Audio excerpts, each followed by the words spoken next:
हाँ जी फ्रेंड्स, कैसे हैं आप लोग। फ्रेंड्स, आज हम लोग अपनी क्लास में इकोनॉमिक्स ऑनर सेमेस्टर 6 के बारे में डिस्कशन करेंगे। एंड गाइस, आज हम लोग डिस्कस करेंगे इंडियन इको 2 के बारे में। एज यू नो, इस बार आपका जो एग्जाम हो रहा है वो ऑफलाइन एग्जाम हो रहा है। मतलब आपको कॉलेज जाना है, एग्जाम हॉल में बैठना है और पेपर अटेम्प्ट करना है। राइट गाइस, एंड गाइस काफी टाइम बाद आप लोग ऑफलाइन पेपर दे रहे हो। एंड इससे पहले गाइस आपके ऑनलाइन ओबीई एग्जाम हुए थे, जो नो डाउट गाइस एक आपका राइटिंग टेस्ट होता था। बस पेपर क्वेश्चन आते थे एंड साथ साथ गाइस घूम फिर के आंसर भी आ जाते थे, या तो आ जाते थे आप ढूंढ लेते थे। ठीक है, वो लिखना होता था, बस सबमिशन होता था। लेकिन अब जो है गाइस, ये एक्चुअल पेपर हो रहा है जिसमें आपकी नॉलेज टेस्ट हो रही है। एंड ऑब्वियसली बात है, आप भी पढ़ाई कर रहे हो, मुझे पता है आप लोग पढ़ाई कर रहे हो, क्योंकि इतने सारे लोगों ने सेमीकॉन ज्वाइन किया हुआ है। तो मुझे पता है कि इतने इतने सारे लोग पढ़ रहे हैं। राइट गाइज, सो आज गाइज हम लोग डिस्कशन करेंगे कि आपके एग्जाम में कौन कौन से एक्सपेक्टेड क्वेश्चन हैं जो आने हैं। ठीक है, एंड साथ साथ कौन कौन से एक्सपेक्टेड रीडिंग्स हैं जो आपको पढ़नी है। राइट गाइज, देखो गाइज, मैं पहले इन एक्सपेक्टेड क्वेश्चन का डिस्कशन कर लेता हूँ कि हाँ जो क्वेश्चंस आने हैं एग्जाम में। ठीक है गाइज, अच्छा उससे पहले मैं आपको बता देता हूँ कि जैसे कि आपको बताया गया आपके पेपर में दो ऑप्शन हो सकते हैं क्वेश्चन आने के। या तो क्वेश्चन 8 आएंगे, ठीक है, तो आपको इन 8 में से 5 अटेम्प्ट करने हैं, इस बात को दिमाग में रखना। या फिर क्वेश्चन 7 आएंगे एंड 7 में से आपको 4 अटेम्प्ट करने हैं। ठीक है गाइस, ये कुछ वेटेज रखेंगे। 75 मार्क्स का पेपर होगा आपका। 5 आते हैं तो 15 मार्क्स ईच, 4 आते हैं तो वो कुछ ना कुछ इस तरीके से करेंगे कि आपका जो है क्वेश्चन फ्रेम्ड हो जाए। ठीक है, यानी एक क्वेश्चन 20 नंबर का रहेगा और 3 क्वेश्चन 15-15 नंबर के रहेंगे, तो 15 या 45 and 20 question. And I think दो वो कहीं ना कहीं मैच करेंगे। 18.5 नंबर का क्वेश्चन कोई ना कोई वो रखेंगे, यानी वो घूम फिर के आपको वो 75 नंबर करवा देंगे। ठीक है, वो जो भी वेटेज रखे। राइट गाइस, अब गाइस एक बात अपने दिमाग में रखना कि आपको क्वेश्चन एग्जाम में क्वेश्चन छोड़ने भी हैं। अच्छा, इंडियन इको को अटेम्प्ट करने की टेक्निक बता देता हूं मैं आपको। तो गाइस इंडियन इको आपका थ्योरेटिकल सब्जेक्ट है, आपको सबको पता है कि ये पूरा थ्योरी है। ठीक है, अब थ्योरी में गाइस आपको कंप्लीट थ्योरी लिखनी है। ऑब्वियसली बात है, डेटा के नाम पर आप थोड़े बहुत डिजिट्स लिख दोगे। देखो कंप्लीट डेटा तो मुझे पता है, आपको पता है, कोई भी नहीं लिख सकता। ठीक है, कंप्लीट डेटा तो याद ही नहीं होता है ना, इतना बड़ा डेटा होता है, कोई नहीं लिख सकता है। तो लेकिन फिर भी आप कुछ तो डिजिट्स लिखोगे। ठीक है, लेकिन फिर भी majority of the answer is theory. ठीक है, सो अगर आपका पेपर मान लो 15 नंबर का क्वेश्चन है, एक क्वेश्चन 15 नंबर का है, देन इसके अंदर आपको मिनिमम 1200 वर्ड्स लिखने हैं, या आप कह सकते हो 7 to 8 शीट्स लिखनी है। क्या ध्यान ध्यान रखना, theory paper is also the writing test. ठीक है, थ्योरी पेपर भी एक तरीके का राइटिंग टेस्ट होता है, बट यहाँ पर लिखना आपको लॉजिकल है, और वो अपने आप लिखना है। पहले क्या था, पहले कॉपी पेस्ट करने का टैलेंट था, अब यहाँ पे टैलेंट है आपको लिखने का, टैलेंट है आपको अपने आंसर्स लिखने का, अपने एक्सप्लेनेशन लिखने का। ठीक है, अब मैं आपको बताता हूँ लिखना किस तरीके से। तो कहते आपने कोई भी क्वेश्चन पढ़ाइए, मैं आपको क्वेश्चन डिस्कस करूंगा, यहाँ पे आपको डिस्कस करना, मैं डिस्कस करूंगा आपसे कि कैसे कैसे रेफरेंसेस है, लेकिन मैं जनरल बताता हूँ। मान लो कोई क्वेश्चन आपने पढ़ा, क्वेश्चन में आपको ये ढूंढना है कि वो क्वेश्चन कौन से आर्टिकल का है। देखो 3 यूनिट्स हैं, अब 3 यूनिट्स के अंदर बहुत सारे आर्टिकल्स हैं। यूनिट 1 में अलग आर्टिकल है, यूनिट 2 में अलग आर्टिकल है, और यूनिट 3 में अलग आर्टिकल है। तो क्या पहली बात तो आपको सिलेबस पता होना चाहिए। ठीक है, अच्छा मैं आपको बात बता देता हूँ कि आपके एग्जाम के हिसाब से अगर आपके पेपर में 8 क्वेश्चन आने हैं, तो 7 क्वेश्चन तक का सिलेबस हमने कंटेंट अपलोड कर दिया। ठीक है, हमने 1 से 2 आर्टिकल या दो या 3 आर्टिकल हमने छोड़े हैं, जिनमें से एक दो आर्टिकल तो बिल्कुल ही वेस्ट है, उनमें से क्वेश्चन पूछा नहीं जाएगा। हाँ, ऐसा हो सकता है कि एक आर्टिकल से क्वेश्चन आ जाएगा, क्वेश्चन जो आपको सिलेबस जो आपके पोर्टल पे अपलोडेड ना हो। लेकिन गाइस ये कंफर्म है, 6 to 7 क्वेश्चन, यानी आपको अटेम्प्ट करने 5 क्वेश्चन अटेम्प्ट करने, बट आउट ऑफ 8 हमने 6 to 7 क्वेश्चन तक का कंटेंट आपके पोर्टल पे अपलोड कर दिया है। तो गाइस अब ये आपका टैलेंट है कि उन क्वेश्चंस को किस तरीके से आपको समझना है। अब देखो गाइस, आपने को क्वेश्चन पढ़ा, तो पहली बात तो आपको पता होना चाहिए कि वो क्वेश्चन कौन से आर्टिकल से है। राइट गाइस, कौन से आर्टिकल से क्वेश्चन पता होना चाहिए, एक बात। दूसरी बात, जब आपने उस आर्टिकल को पता लग गया तो उस आर्टिकल के बारे में आपको मालूम होना चाहिए कि वो आर्टिकल है क्या, ठीक है गाइस। तीसरी बात, आपको क्वेश्चन वाली चीज जो क्वेश्चन में पूछी हुई है वो पहले एक्सप्लेन करनी है, राइट गाइस, वो आपको पहले एक्सप्लेन करनी है। उसके बाद जो शीट्स भरनी है गाइस, वो पूरे आर्टिकल की भरनी है, वो आपको पूरे के पूरे आर्टिकल की भरनी है। अब इसका मतलब क्या हो जाता है, आप मान लो उन्होंने, जस्ट मैं अभी का डिस्कस भी करूंगा, मान लो उन्होंने कोविड से रिलेटेड क्वेश्चन पूछ लिया, जैसे आपने क्वेश्चन नंबर 1 ही देख लिया, ठीक है, जैसे आप क्वेश्चन नंबर 1 ही रीड कर लो, कहते हैं what constraints economic growth in India. ये गाइस जनरल बात है, ये तो आप जनरल भी लिख सकते हो, लेकिन उन्होंने आपको क्वेश्चन आगे भी दिया है, तो हम ये पढ़ लेते हैं क्वेश्चन क्या कहना चाहता है। मैं कहता आपको जनरल एक्सप्लेनेशन देना चाहता हूँ, how to write the answer. What constraints economic growth in India, यानी इंडिया में इकोनॉमिक ग्रोथ के कंस्ट्रेंट्स क्या हैं, ये एक्सप्लेन करना है। लेकिन उसको जो आंसर देना है आपको कोविड से रिलेटेड देना है। उन्होंने बोला, do you think that post COVID India needs to change its strategy and move away from globalization and be inward looking as there will be limited avenues for export led growth। यानी उनका main question Covid से related है, ठीक है। तो guys जो word constraint वाला है वो तो जर्नल है, वो तो कोई ऐसा नहीं किसी भी पर्टिकुलर आर्टिकल से नहीं गाइस। जो ये वाला पार्ट है ये किसी भी आर्टिकल से हो तो ये कोई जरूरी नहीं, ठीक है, ये वाला ठीक है। लेकिन ये किस आर्टिकल से लिखना है, ये स्टेटमेंट आपको बता रही है, दैट इज कोविड वाला। गाइस यहाँ पे आपके पूरे सिलेबस में कोविड वाला आर्टिकल ये है, यूनिट नंबर 1 का, India start rise how the state has stapled growth, ठीक है। गाइस इसके अंदर आपको कोविड सिचुएशन बताई हुई है, एंड 2021 का आर्टिकल है, 2021 मतलब 2021 का में इस मतलब इसका टर्म बहुत डिस्कस हुआ है, उसमें जो सिचुएशन थी वो बताई हुई है। पोस्ट कोविड मतलब फर्स्ट वेव की बात कर रहे हैं, एंड सेकंड वेव भी समहाउ, ठीक है, ठीक है। सेकंड वेव बहुत ज्यादा ड्रास्टिक थी, सबको पता है, ठीक है। तो उसके बाद तो बहुत कुछ चेंज हुआ, लेकिन हम पहले वेव में जो झटका मिला था, पहले वेव का जो एकदम से, तो उसी का था कि पहली वेव के बाद में हमने कुछ स्ट्रेटेजीज चेंज करी, ठीक है। और ग्लोबलाइजेशन मतलब वर्ल्ड ट्रेड, हमने क्या उससे दूर हुए, और क्या हमने अपनी, क्या इंडिया को जरूरत है, हमें ऐसा लगता है कि कोविड के बाद में, आप अगर जाना ना, कोविड के बाद ऐसा नहीं कि बिल्कुल कोविड खत्म हो गया, नहीं, बीमारी है, कभी भी हो सकती है, ठीक है। लेकिन फर्स्ट वेव की बात कर रहे हो, क्या इंडिया को जरूरत है स्ट्रेटेजी चेंज करने की? मेरे हिसाब से यस, बिल्कुल जरूरत है। अगर हम देखो गाइस, ये ऐसा क्वेश्चन है ना, आप सिर्फ इसको एक बार रीड कर लेना अगर आपने अभी तक नहीं करा है, एंड गाइस ये मैं गारंटी दे सकता हूँ कि आप इस आर्टिकल को, मतलब इस आंसर को बहुत अच्छा एक्सप्लेन कर सकते हो, क्योंकि कोविड के बारे में सबको सब कुछ पता है। एंड यस, इंडिया को क्या स्ट्रेटेजी बदलने की जरूरत है? हाँ है। इंडिया का हेल्थ सेक्टर सही करने की बहुत ज्यादा जरूरत है, ठीक है, बहुत ज्यादा। इंडिया में as you know technological advancement अब पता लगा है कि हाँ हमें ऐसे एडवांस होना चाहिए होना चाहिए, ठीक है। कोविड से पहले काफी सारे लोग थे जो ऑनलाइन चीजों पे ट्रस्ट नहीं करते थे, ठीक है, ऑनलाइन चीजों पे भरोसा नहीं था उन लोगों को, और वो लोग बेसिकली फिजिकल गुड्स पे ज्यादा भरोसा करते थे, मतलब आप कह सकते हो खुद खरीद के लेकर आना।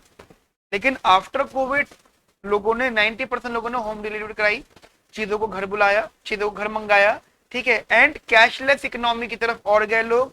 यानी हर चीज में देखो तो जहां पे टचेस ना हो, लोग टच ना करें एक दूसरे को या एक दूसरे की चीजों को, ठीक है, या पैसों को, किसी भी चीज को, उन चीजों पे ज्यादा फोकस हुआ, ठीक है। And the very important export led growth, ठीक है, ये गाइस बहुत इंपॉर्टेंट, जब आप इस आर्टिकल को पढ़ोगे तो आपको पता लग जाएगा। अब गाइस देखो, मैं आपको बताऊं कि मुझे कैसे पता चला कि ये क्वेश्चन इस आर्टिकल से। देखो गाइस मैंने ये जैसे ये वर्ड पढ़ा, ठीक है, देखो ग्लोबलाइजेशन बहुत जगह दिख जाएगा आपको, एक्सपोर्ट लेड ग्रोथ बहुत जगह दिख जाएगा, लेकिन कोविड वाली बात कुछ ही जगह हो सकती है। अब जब हमने सारा सिलेबस पढ़ा हुआ है तो इस आर्टिकल में मुझे कोविड की बात दिखी, ठीक है, एक दो जगह पे और दिखी, लेकिन यहाँ ज्यादा दिखी। और फिर मैंने और आर्टिकल को जब पढ़ा हुआ था तो मुझे पता लगा हाँ यार ये तो उसी आर्टिकल से रिलेटेड बात कर रहे हैं। तो गाइस आपके सामने ये वाला क्वेश्चन एंड ये वाला आर्टिकल, ठीक है। तो गाइस आप इस आर्टिकल को एक बार रीड करिएगा, नहीं आंसर को आप लिख सकते हैं, ठीक है।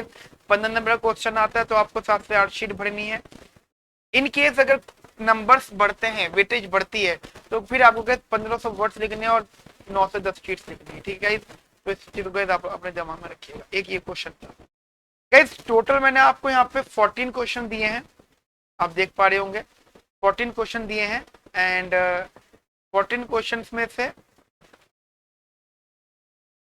14-15 नॉर्मली, ठीक है। और उनके बाद मैंने सबके रेफरेंसेस लिख दिए हैं, क्या क्या आपको लिखना है, ठीक है गाइस। मैंने यहाँ पे सबके रेफरेंसेस लिख दिए हैं आप लोगों के लिए। तो गाइस आप नोट्स में जाइएगा, इन सबके रेफरेंसेस को एक बार रीड जरूर कर लीजिएगा, ठीक है। मैं आपको जस्ट थोड़े बहुत बता देता हूँ। यहाँ पे क्वेश्चन नंबर 2 देखिएगा, कहते हैं ideally India needs to reform labour laws wholesale to create more employment opportunities in the formal sector, ठीक है, and making growth more inclusive. Do you agree? मेरे हिसाब से ये है। आप बोलो सर आपको कैसे पता चला इसके बारे में? देखो गाइस, हमने सारे आर्टिकल पढ़े, जो रिफॉर्म लेबर लॉज थे उसका आर्टिकल देखा हमने, हमने पढ़ा हुआ था। आप इस क्वेश्चन को पढ़ो तो वो हिंदी में इसका मतलब है कि मतलब India needs to reform labour laws, India को लेबर लॉज रिफॉर्म करने की जरूरत, ठीक है।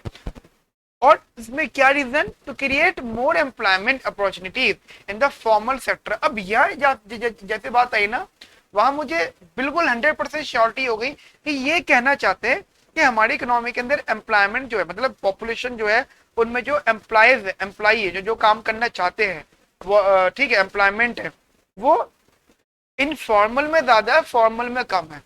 जस्ट आपको ये बात पता है, आप डेवलपमेंट थ्योरीज में भी आपने पढ़ा होगा, लेबर वाले चैप्टर में लेबराज ने आपने पढ़ा होगा कि लेबर के पास में ऑप्शंस होते हैं कि जब वो अर्बन एरिया में आती है तो 2 जगह जा सकती है, फॉर्मल सेक्टर, इनफॉर्मल सेक्टर, ठीक है गाइस।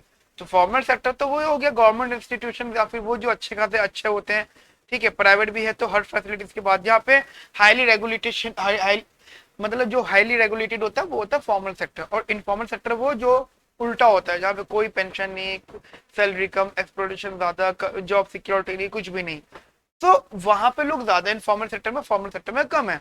तो ये कहना चाहते हैं कि क्या मतलब इंडिया को जरूरत है लेबर लॉज में रिफॉर्म करने की, जिससे कि फॉर्मल सेक्टर में एम्प्लॉयमेंट अपॉर्चुनिटी बढ़ जाए और ग्रोथ ज्यादा हो, इंक्लूसिव ग्रोथ, ठीक है, लोगों की ग्रोथ, एम्प्लॉयज की ग्रोथ ज्यादा हो। काम तो दोनों जगह करना है, मतलब जो लेबर है वो काम तो दोनों जगह कर रही है, फॉर्मल में भी इनफॉर्मल में भी, लेकिन formal sector more secure sector जो फायदेमंद होता है, ठीक है। तो सीधे सीधे जैसे हमने इसको पढ़ा एकदम से आइडिया गया कि हाँ ये इस आर्टिकल का मतलब क्वेश्चन है, पूरे आर्टिकल का क्वेश्चन है, ये सब कुछ आपको इसमें दिख जाएगा, ठीक है। ये रेफरेंस, ठीक है ना बेटा। ऐसे क्वेश्चन नंबर 3 अगर आप देखते हैं, कहते हैं economic growth in India has mostly been jobless. बड़ा इंटरेस्टिंग है जॉबलेस, ये पॉइंट हमने कई कई बार पढ़ा होगा। जॉबलेस ग्रोथ, देखो jobless growth guys, to the point guys, economic growth without employment, the story of Indian manufacturing growth during the 1980s। Guys जब आप इस नोट्स पर जाओगे ना, पेज नंबर 2 पर जाना, ठीक है, पेज नंबर 2 गाइस मैंने ये तक बता दिया आपको, पेज नंबर 2 पर जाना, आपको ऑटोमेटिकली ये ना 2 वर्ड दिख जाएंगे, जॉबलेस ग्रोथ, ठीक है, ऑटोमेटिक है। देखो यही तो पॉइंट समझना, जैसे ही अपने कोई टर्म देखा, कोई वर्ड देखा, वो दिमाग में उठा लेना, हाँ ये इस आर्टिकल का है, ठीक है, इस आर्टिकल में तो क्वेश्चन है। अब जो कहते एग्रीकल्चर की बात आ रही है, एग्रीकल्चर का क्वेश्चन जितने भी हो ना, मोस्टली कहना गाइस जर्नल आंसर होता है, जर्नल, ठीक है। जैसे वो कहते हैं agriculture not only contributes to the overall growth of economy but also reduce poverty by providing employment and food security to the majority of population. Guys इसका जर्नल डिस्कशन है, जनरल डिस्कशन है, क्योंकि मैंने देखा उसमें आर्टिकल में है agriculture के आर्टिकल 2-3, ठीक है, लेकिन ये जो उन्होंने क्वेश्चन पूछा है ना, ये उन्होंने जनरल क्वेश्चन पूछा है। ऑब्वियस ही बात है कि गाइस एग्रीकल्चर जो है, अब की बात अगर हम करें तो not only contribute to the overall growth of the economy, मतलब वो इकोनॉमी की ग्रोथ ही नहीं बल्कि पॉवर्टी को भी कम करता है, ठीक है, एंड ऑल्सो फूड सिक्योरिटी होती है पॉपुलेशन की। मतलब ऑब्वियस बात है, एग्रीकल्चर, देखो एग्रीकल्चर में रहने वाला या फिर एग्रीकल्चर में जितने ज्यादा लोग होंगे तो फूड सिक्योरिटी तो होगी पॉपुलेशन को, क्योंकि भाई पता है कि खाना तो मिल ही जाएगा हमें घूम फिर के, ठीक है। तो ये जनरल डिस्कशन है, बहुत इंटरेस्टिंग है। अब आप इसमें लिखोगे क्या, आपको जनरल एक्सप्लेनेशन देनी है एग्रीकल्चर के बारे में। ध्यान रखना गाइस, आपको पॉजिटिव व्यूज लिखने हैं, लिखने का तरीका होता है ये, पॉजिटिव व्यूज लिखनी, you have to write positive views always in this type of question. उन्होंने जस्ट बोला है performance of Indian agriculture since independence, ठीक है, इंडियन एग्रीकल्चर सिंस इंडिपेंडेंस की बात करिए। तो गाइस आर्टिकल तो है इसमें, ठीक है, लेकिन ये सिंस इंडिपेंडेंस वाली बात जो है बीच में दे रखी है। ये तो जर्नल है, अगर हम इस चीज को एक्सप्लेन करेंगे इस बात को ध्यान में रखते हुए कि at the time of independence के आगे पीछे जो इंडियन एग्रीकल्चर की उसकी परफॉर्मेंस के बेसिस पे एक्सप्लेन करो, तो ऑब्वियस बात है उसकी परफॉर्मेंस अच्छी थी बुरी थी सबको पता है आर्टिकल की, सब होता है अली बात, ठीक है गाइस। तो मेरे हिसाब से इस क्वेश्चन को बहुत अच्छे से एक्सप्लेन कर सकते हो, एग्रीकल्चर के जितने क्वेश्चन होते हैं आप उन्हें बहुत अच्छे से एक्सप्लेन कर सकते हो। ऐसे ही ये क्वेश्चन भी, लेकिन इस क्वेश्चन में मैं आके रुका क्यों एग्रीकल्चर का, इसके लिए मैं जनरल क्यों नहीं लिखा, क्योंकि जब मैं क्वेश्चन को पढ़ रहा, जैसे इन्होंने लिखा है agriculture was never a part of a comprehensive agenda for reform, जैसे एजेंडा वर्ड आया एकदम मुझे ध्यान आया कि मैं एक आर्टिकल पढ़ रहा था, सेम स्टेटमेंट मैंने देखी थी यहाँ पर, आर्टिकल यूनिट 3 का है रिफॉर्मिंग इंडियन एग्रीकल्चर, ठीक है, ये है फर्स्ट पैराग्राफ पढ़ोगे और लास्ट पैराग्राफ, ठीक है, मैं आपको बताता हूँ फर्स्ट पैराग्राफ में आपको यहाँ पे क्या लिखना है, ठीक है, फिर कहते हैं the overarching rate and marketing policies in India have remained restrictive and anti farmer, ठीक है, ये क्या लास्ट पैराग्राफ के स्टेटमेंट है। जब अब लास्ट पैराग्राफ में जाओगे तो आपको नहीं, देखो सिंपल सा लॉजिक है, पॉलिसीज दिखेंगी, कुछ फेवरेबल होती है, कुछ अनफेवरेबल होती हैं, जो फार्मर को सपोर्ट करते करते एंटी फार्मर हो जाती है, ठीक है। टू द पॉइंट गाइस, आप लास्ट पैराग्राफ में देखना problems and prospects of E name, ठीक है, ये एक पैराग्राफ है गाइस, यहाँ पे ये अपलोडेड है आपके पोर्टल पे, आप इसको प्लीज देखिएगा, ठीक है। ऐसे कैसे आपके सारे के सारे क्वेश्चंस हैं, मैंने सारे क्वेश्चंस का आपको रेफरेंस दे दिया है, ठीक है, सारे के सारे क्वेश्चन का रेफरेंस दे दिया है, आप प्लीज इन सारे क्वेश्चंस को एक बार जरूर रीड करिएगा, ठीक है, एक बार आप जरूर गाइस रेफरेंस को देखिएगा। अच्छा, मैं यहाँ पे आपको बता देता हूँ, एक आर्टिकल है भगवती सर का, this is very important article. वैसे तो जब आप इन क्वेश्चंस को देखोगे तो भी आपको आइडिया लग जाएगा हाँ कौन सा आर्टिकल इंपॉर्टेंट है, ठीक है। ये गाइस सारे इनमें से जो सबसे ज्यादा फ्रिक्वेंटली हैं उनको तो करना ही है, साथ गाइस इन आर्टिकल को एक बार और जरूर आप रीड करिएगा। एक आपका भूपा चंद्रा सर्विस लेड ग्रोथ, मैं इसको इसलिए कह रहा हूँ मुझे लगता है क्वेश्चन आएगा और आई थिंक इन्होंने इसमें भी पूछा हुआ है, देखो ये रहा question number 12, analyse the service led growth hypothesis of Indian economy in this context discuss the nature of contribution of services in Indian manufacturing। guys this is the very important question, 100% guys service related question आएगा, ठीक है guys. तो आप guys please इसको देख लीजिएगा, ठीक है। सारे आर्टिकल का उतने क्वेश्चन आपके 100% पेपर में 6 to 7 क्वेश्चन तक का नोट्स अपलोडेड है, ठीक है। और आपको सारे आर्टिकल नहीं पढ़ने हैं, मैं बार बार आपको बोल रहा हूँ, सारे आर्टिकल स्टडी नहीं करने हैं, लिमिटेड कंटेंट पढ़ना है, जितना मैंने आपको यहाँ पे बताया इतना भी अगर आप कर लेते हो तभी क्या आप पेपर में 5 क्वेश्चन अटेम्प्ट इजीली कर लोगे, ठीक है बेटा। मिलते हैं बेटा हम अपने नए सेशंस में, ठीक है, विद सम अदर सब्जेक्ट, ठीक है। यहाँ पे हमारे इंडियन इको का कंसेप्ट पूरा होता है। Thank you guys and good luck for your exam, ठीक है। इन केस गाइस किसी को भी कोई प्रॉब्लम हो तो आप प्लीज मुझे व्हाट्सएप कर सकते हैं, ठीक है, मैं आपसे बात कर लूंगा। इनकेस किसी को प्रॉब्लम होती है तो पढ़ना उतना है जितना हमने अपलोड किया है, please focus on the notes, please focus on the notes. Okay friends, have a nice day, thank you, bye bye, take care.